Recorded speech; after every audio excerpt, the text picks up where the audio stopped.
welcome to the Rajan interview. If Rangarajan and Manmohan Singh have the credit of rewriting the grammar of India's financial sector, perhaps to Raghuram Rajan will go the credit of rewriting the grammar of India's macros. Well, Dr. Rajan, do you think that India's macros have been rewritten? Do you think that 6% to 2% inflation will be a reasonably well-respected range for India's inflation? Well, I think it's embedded now in both in legislation as well as in government notification for the next 5 years. So I think it is something that all agencies, government, RBI, etc., will try and achieve. So yes, embedded, absolutely. Okay, well, maybe I got ahead of myself.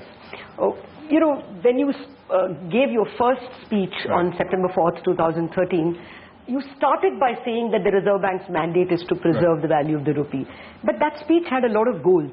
What was the one goal you came with at that time which you wanted achieved in your 3 years? Look, so the immediate objective was to stabilize the economy, and stabilize not so much the economy itself, which was reasonably stable, but perception of the economy. Remember, we were in the fragile fire at that time, and daily predictions about the rupee were, worse and worse. The rupee was a barometer of what people thought about the economy at that point. And I remember some very respectable analysts saying it's going to hit 100. My son also. The point, I think, is that first stabilize, then create the reforms that were needed to move the financial sector to a different plane. Now, I think both were related, which is why my opening remarks were about, here's what we're going to do for the short term, but here's the pathway for the longer term. And I think that struck a chord in people, and then the issue was implementation and execution. Now, I think it came together. Of course, all successes on the policy front depend on a fair amount of luck and a fair amount of events that happen completely outside your control but that contribute. So I think we have been in a sweet spot as a country, and that has helped. But I also think we have made some changes in the financial sector, institutional changes that will live on. Okay, but weren't there other goals? Was it only stability of the economy that you predominantly thought of? First was stability, but then the second was reforms that build a more resilient market, a more competitive banking system, more access to financing, especially for small and medium enterprises, as well as the poor who have been excluded. And on top of all this, one of the important factors in stability was a resolution process, a process of recovery of debts and putting projects back on track, which was absolutely needed in the short term, but also in the long term for us to be taken seriously as a place to invest. If you're going to invest in large mega projects, you have to have some confidence of return on capital. Okay. Well, actually, I very clearly remember, and I have your speech with me, you said these are the short-term goals. What did you come with in terms of a term? Did you come prepared for 3 years? Because usually governors have 5 years. No. I've said again and again that I'm fundamentally an academic. This is my side job. I was 3.5 years at the IMF. I've spent some time in India, 4 years now. And really, the idea is not to be a career bureaucrat or a career technocrat. It is more where I can implement ideas, where I can implement a reform program, try and do that. And I mean, this was absolutely a job I wanted to have. I think we've worked together as a team in the RBI. We've got a fantastic team. And we've made a great deal of difference. No, I think, Governor, for the first time, you're not answering my question. It's not like you at all. Yes. Did I come in with 3 years? Yes, absolutely. Okay. I was intent on doing everything I could. Because in your first speech, you said this is the short-term agenda. I mean, I even highlighted that line. So you had a longer innings in mind, or it was only 3 years? That is your surmise. No, look, I'm not saying that I had in mind full stop at the end of it or whatever. But everything I wanted to do was structured for a 3-year horizon. Now, as we started the bank cleanup, I saw there were some things which would require perhaps at least waiting and watching and being ready to react for a little while longer. Similarly, with the Monetary Policy Committee, maybe a couple of meetings to see it going on would have been useful. That is why when people kept asking me, are you in for a second term, I said, well, there are things to be finished. So in your but that doesn't mean in any way that, I was, what's the right way of saying this, that I was absolutely hell-bent on having a second term. No, you just said in your letter to your employees that I would have liked to see these processes complete. Yes. So it appeared that you wanted... I was open for staying a little while longer to see them complete, but at the same time I was perfectly happy to go. But weren't you, would you have been open for a 2-year term extension up to 2 more years? Look, that's a hypothetical question. It is hypothetical, yeah, but there would have been... I think the main issue is there are some things that remain unfinished. But my sense is 90 to 95% of what I wanted to do, both in that opening statement and that have emerged after that, are done as initiatives where you need to set structures, ideas have to creep in, etc. What is left to be done is to see it through, and that also requires thinking, that also requires changes. But that is also a much longer term issue. And really, this job is never done. You can never say... Okay, let me put it this way. Yeah. What could have kept you? I'm telling you that there are a much larger number of people who would rather you stay. Right. So, I mean, what could have kept you? No, look, I think there was a process of dialogue with the government, and dialogue eventually didn't reach a place where we could agree that I would stay on. That's essentially what happened. So, given that, there is no point talking about what could have happened and what would have happened. Is it that all those vituperative attacks, completely unjustified attacks, changed your mind? No, look, I've said again and again. First, university gives you a pretty thick skin. There are lots of attacks, not ad hominem attacks. Some of the attacks were ad hominem. That is, imputing sort of motives and alleging things completely without any basis. Those I just put aside. I don't even pay any attention to it. But there are obviously in this job there are legitimate criticisms. Are you focusing too much on inflation? And those you can actually address. And those I've tried to address in various speeches, because I really think it's important to convince the public in this country about the way you're going and why you're doing it. Because ultimately only with conviction will there be durability. After all, what we're trying to do, what we need to do is institutional reform in this country which builds a platform for strong and sustainable growth. I keep saying it is a no-brainer to generate growth when the rest of the world is growing really strongly. Then you focus on export-led growth, and that doesn't require a huge amount of institutional change. But if you're trying to impel domestic demand, you have to be very careful you don't get into an inflationary spiral, you don't get into a credit spiral which leads to a bust. I have all those questions. And therefore, okay, so I'll wait for your sequence. Okay. No, I'll tell you why. Yeah. I mean, I'm still trying to figure out if, something went wrong in the sense, is it that if you had to play the game again over the last 2 years, would you have played it differently? I mean, it looks like quite a few ministers had angry things to say, or probably wanted to grab headlines by saying those things. Is it that you would have been a more team man, or did something go wrong? You have to remember the RBI is supposed to be an entity that is conservative, that is longer term in vision, and that focuses on stability. I have been very, very open towards reform, innovation on reform, trying to stir up the reform process. But as far as stability goes, I've been very conservative. Let us call a spade a spade. Let us make sure that we're not getting overly exuberant. Let us provision where we need to provision. Let us recognize where we need to recognize. Because I think both go together. Do you think that hurt some of the ministers? I don't want to speak for the ministers. What I will say is wherever we've had to say no, I've never worried about reappointment or about whether I'll have a future career in the government or anywhere else.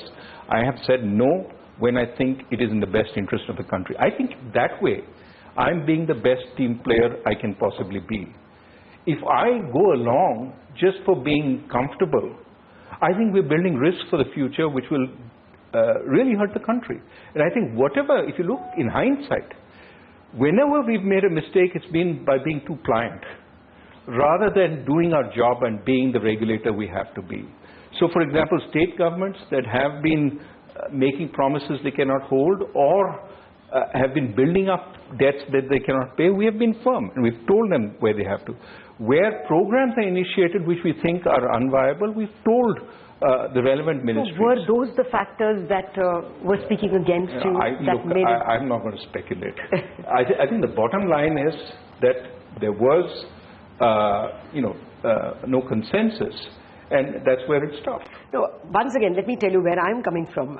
We did think that we would have a world-class central banker for 5 years. Maybe we will get one, but that's not the point. The point is what we were expecting would last for 5 years or 6 years got cut short into 3 years. So I'm asking, there were a lot of speeches that were quoted against you, quoted out of context, no doubt. So if you had to rethink, would you not have given some of those speeches? No, but you see, everything comes as a package. When I say there was a need to create the underlying groundswell, think about the debt process that has been initiated in terms of recognition, in terms of recovery. You had to convince the public that that was necessary. Occasionally, that means... I don't think that was attacked much. Are you trying to say that it was your attack on crony capitalism? No, I am saying that you have to give speeches to build consensus for what you're doing. And if there are entities who want to take bits and pieces of a speech and play it out any which way you want, you have little control over that. That's true. And sometimes it's not motivation, it's just somebody wants to create a headline and they do it. And it gets out of control. I mean, I'll give you an example. One of the factors I recognized early in terms of stability was the fact the outside world wasn't growing. So I said, look, this is about 2014, look, outside world is not growing. We have to make in India, which means do all the reforms in India that we need in order to produce more in India. But let us make in India knowing the outside world is slow, therefore we have to make for India. And that means, and the bottom line of the speech was macro stability. Because if we don't have macro stability, we'll have credit booms, inflation booms, etc., which will destroy the make for India also. So that speech was taken the moment I delivered it, which was in front of a very respectable audience, Dr. Manmohan Singh, Dr. Vinay Bharatram, people like that. I got into the car, I read it. Rajan criticizes Modi's make in India, and instead substitutes make for India. I mean, where do you make for India other than in India? So my point is that anything you say can be warped, distorted, and I said yesterday, which the speeches were meant to build, but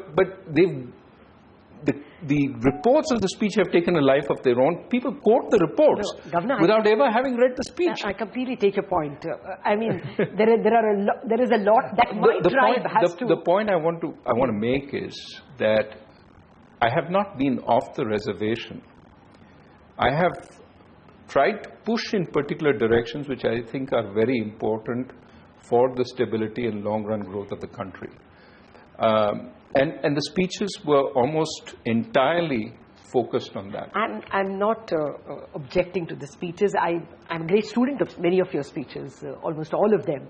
But you're not getting the spirit of my question at all.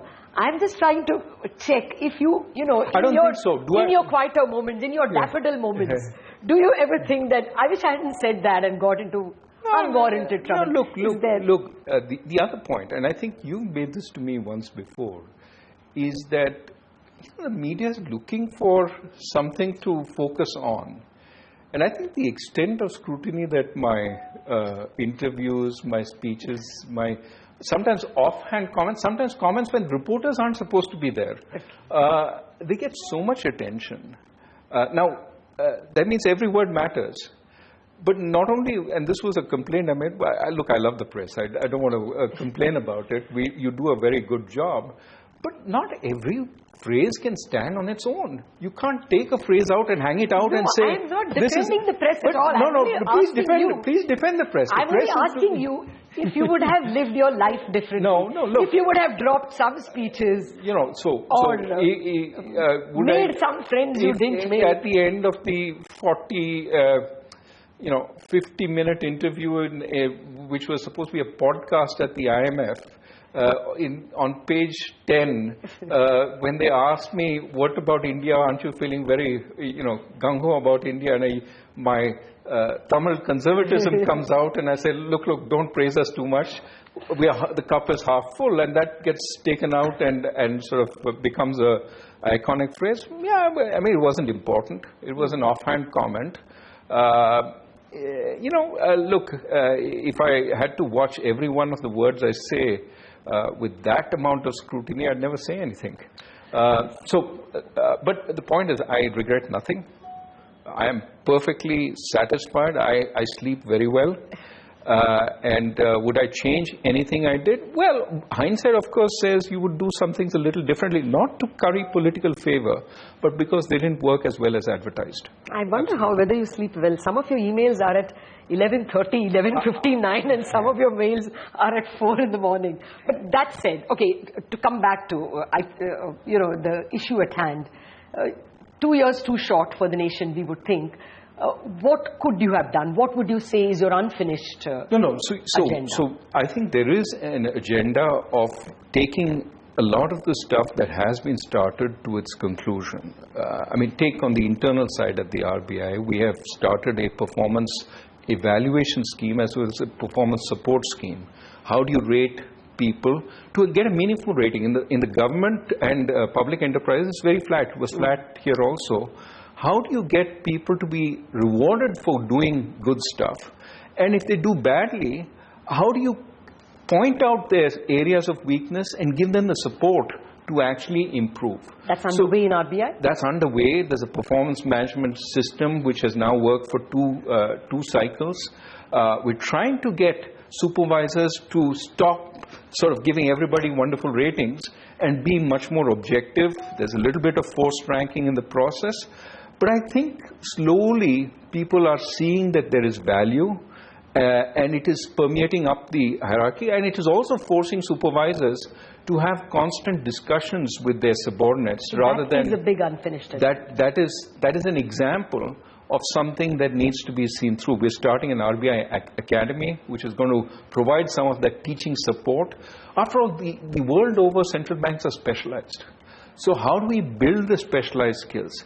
We're finding our young people, giving them scholarships to go abroad. And I was very glad to see RBI as the number 3 employer according to some survey. But we are attracting a lot of very good, very enthusiastic people. We need to keep their enthusiasm alive. So how do we enable them to specialize? How do we enable them to move faster into areas that they can really contribute to? So this organization is brimming with life. It would be nice to see that through, but it is something that requires sort of building. And I have no doubt that whoever is my successor will find that interesting to do. Well, I have an unfinished agenda of questions, and I think you also have some unfinished questions. All those coming to Governor Rajan in a minute. Stay right there.